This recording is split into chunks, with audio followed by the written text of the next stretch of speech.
नरेंद्र मोदी चीन, Russia, America, दुनिया के बड़े बड़े देशों के साथ वो कर रहे हैं जो कोई सोच भी नहीं सकता था।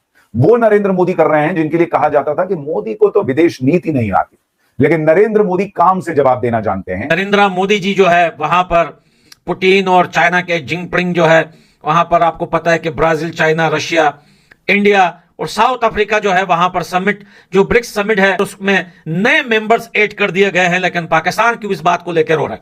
जिस तरह से शी जिनपिंग, पुतिन और मोदी एक साथ नजर आए हैं, इसको लेकर दुनिया भर में बवाल मचा हुआ है। और दुनिया भर में सबसे ज्यादा अमेरिका और वो यूरोपीय देश हैं, वो नेटो देश हैं, जिनको ऐसा लगता था कि उन्होंने तो रूस को कॉर्नर कर दिया है, उनमें आग लगी हुई है इन तस्वीरों को देखकर, जिस तरह से नरेंद्र मोदी, पुतिन और जिनपिंग साथ नजर आए हैं। उन 35 देशों में पाकिस्तान भी है, लेकिन पाकिस्तान की एंट्री कर दी है बैन इंडिया ने। चीन के मामले में नरेंद्र मोदी ने गलवान घाटी की घटना के बाद 5 साल दुनिया चिल्लाती रही, राहुल गांधी हंगामा करते रहे, मोदी जी की ऐसा, राहुल गांधी एलओपी ना हुए, पता नहीं इंची टेप लेकर लोगों का कपड़ा मापने और छाती मापने चलते हैं, 36 इंच का हो गया, मोदी डरते हैं चाइना से वगैरह वगैरह करने लगे।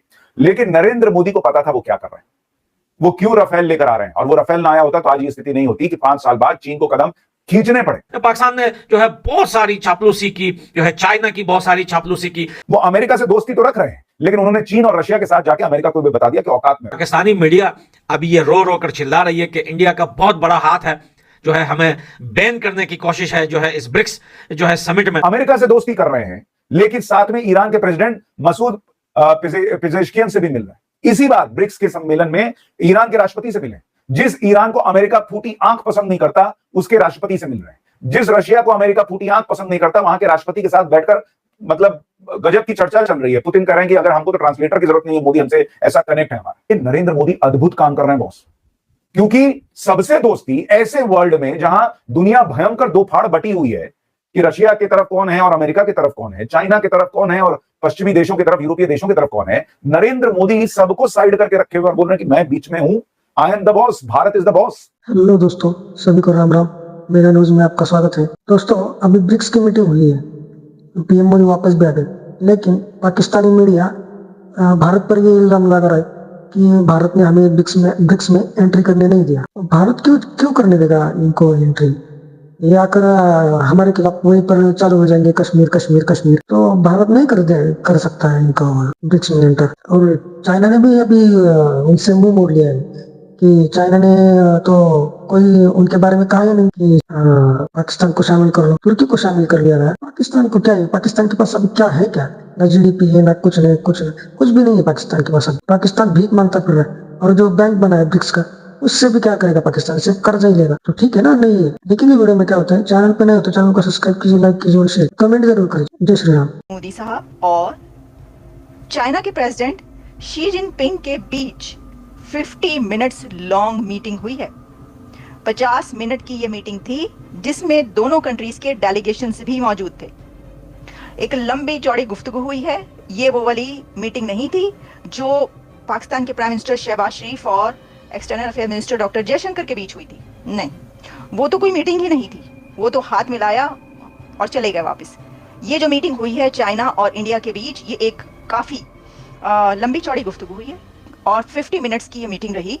और इसमें जो बातें की गई हैं, उससे ये पता चलता है कि दोनों कंट्रीज इस बारे में सीरियस हैं कि वो अपने जो डिस्प्यूट्स हैं उनको पीछे रखकर जो रीजनल कॉन्फ्लिक्ट है, ना सिर्फ ये कि रीजनल कॉन्फ्लिक्ट बल्कि जो दुनिया में इस वक्त कॉन्फ्लिक्ट चल रहा है, उसको हल कर सकें। तो इस वक्त India in demand and Modi in demand. तो आपको याद होना चाहिए कि इससे पहले एक बड़ी जंग जो कि रशिया और यूक्रेन के बीच है, उसको हल करवाने के लिए भी यूक्रेन की तरफ से जिस बंदे से और जिस कंट्री से रिक्वेस्ट की गई है कि आप ये करवा सकते हैं, वो नरेंद्र मोदी और भारत है। और अब जो दूसरी जंग दुनिया में चल रही है, जो कि हमास, हिजबुल्ला, ईरान और इजराइल के बीच है, उसके ऊपर ईरान का ये कहना है कि आप ही ये हल करवा सकते हैं। तो फिर मैंने ये सही कहा कि Modi in demand and India in demand, Delhi in demand, क्योंकि उन्होंने कहा है कि हम दिल्ली से ये रिक्वेस्ट करते हैं कि ये जो क्राइसिस है इसकी तरफ देखा जाए। चाइना और इंडिया का जिसमें जब ये हुआ है तो उन्होंने कहा है कि स्पेशल रिप्रेजेंटेटिव, जैसा कि मैंने आपको बताया, दोनों तरफ से मौजूद थे वहां पर। अजीत दोवल साहब बैठे हुए थे नरेंद्र मोदी साहब के साथ, डॉक्टर जयशंकर भी। डॉक्टर जयशंकर ने तो अभी कुछ देर पहले भी, चंद घंटे पहले, एक प्रेस कॉन्फ्रेंस कह लें या एक प्रेसर भी किया, जिसके अंदर या वो स्पीच कर रहे थे, आप ये कह सकते हैं, प्रेसर तो नहीं है ये, मेरा ख्याल है कि वो स्पीच थी ब्रिक्स के में ही, जितने फॉरेन मिनिस्टर्स या जो भी होंगे उनकी जो स्पीच है उसके अंदर वो स्पीच कर रहे थे।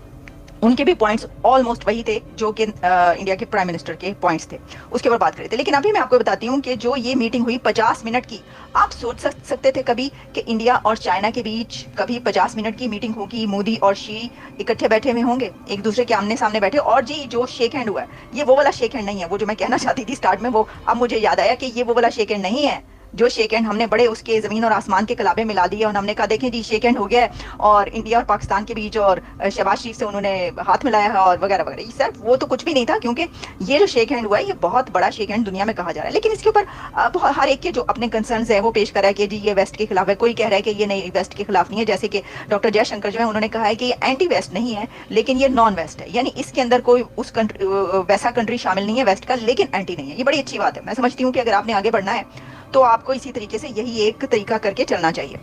इस प्लेनेट की टू लार्जेस्ट नेशंस जो हैं वो, उनकी मुलाकात होना, उनकी राइवलरी का पीछे रहना, बैकग्राउंड पर रहना और पीस के लिए बात करना, ये बहुत बड़ी खबर है। फिर उन्होंने कहा कि जो पॉजिटिव इंपैक्ट आएगा, जैसा कि मैंने कहा था, ना सिर्फ रीजनल बल्कि जो ग्लोबल पीस एंड प्रॉस्पेरिटी है उसके लिए भी। ऑब्वियसली दो ऐसे बड़े कंट्रीज जो कि आबादी में भी जो है वो इतने बड़े हैं, पॉपुलेशन कितनी बड़ी है, आपकी जो फॉरेन पॉलिसी है वो बहुत बड़ा एक उसका रोल होता है। दुनिया जो है, इंडिया की जो फॉरेन पॉलिसी है, मैं देख रही थी कि जो काफी मैंने बाहर के यहाँ के जो है तज्जिए देखे इसके ऊपर जो कुछ इस वक्त चल रहा है ब्रिक्स में, तो वेस्ट में भी जो यहाँ पर अमेरिका में या यूरोप में जिस भी चैनल पर जो भी बात कर रहा है ना, वो ये कह रहा है, वो किसी चीज की तारीफ करे ना करे, वो ये जरूर कहता है कि जो चाइना है उसने ये देख लिया है कि इंडिया की भी इंडिपेंडेंट फॉरेन पॉलिसी है। इंडिया किसी के कहने में नहीं आता। इंडिया ना तो किसी के कहने पर कुछ करेगा और ना ही किसी के कहने पर कुछ नहीं करेगा। यानी कोई ये कहेगा ये ना करो तो इंडिया कहेगा हमारी मर्जी, कोई ये कहेगा ये करो तो इंडिया कहेगा हम देखेंगे ये करना है या नहीं करना।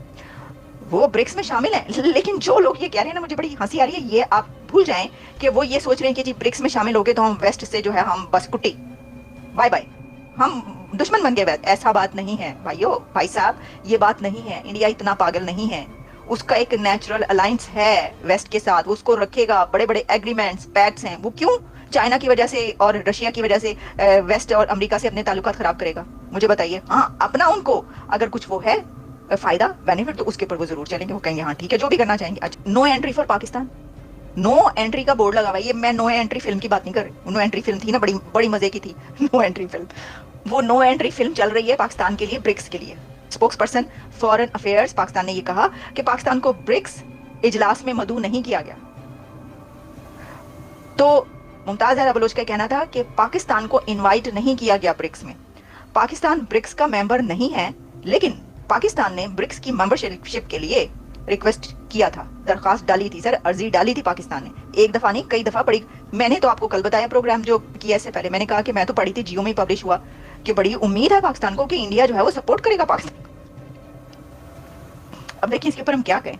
मतलब ये वो शेख चिल्ली के ख्वाब, पता नहीं क्यों मुझे तो समझ नहीं आती, कोई ऐसे हालात ही नहीं और फिर भी शेख चिल्ली के ख्वाब की गई है अरे होते, मुझे बताएं ना जरा आप, टेल मी। अच्छा, तो उन्होंने कहा है कि हमने किया था लेकिन नो एंट्री का बोर्ड, कि भाई नहीं एंटर होने दिया गया, नहीं शामिल होने दिया गया। चाइना को कहना चाहिए था, मैंने पहले भी कहा, मैं तो अभी भी ये कह रही हूँ, चाइना की कर रहा है, आप उसको बोलते तो इंडिया को तो क्यों बोलना था आपने? वो उसकी क्या रिस्पॉन्सिबिलिटी, वो क्यों?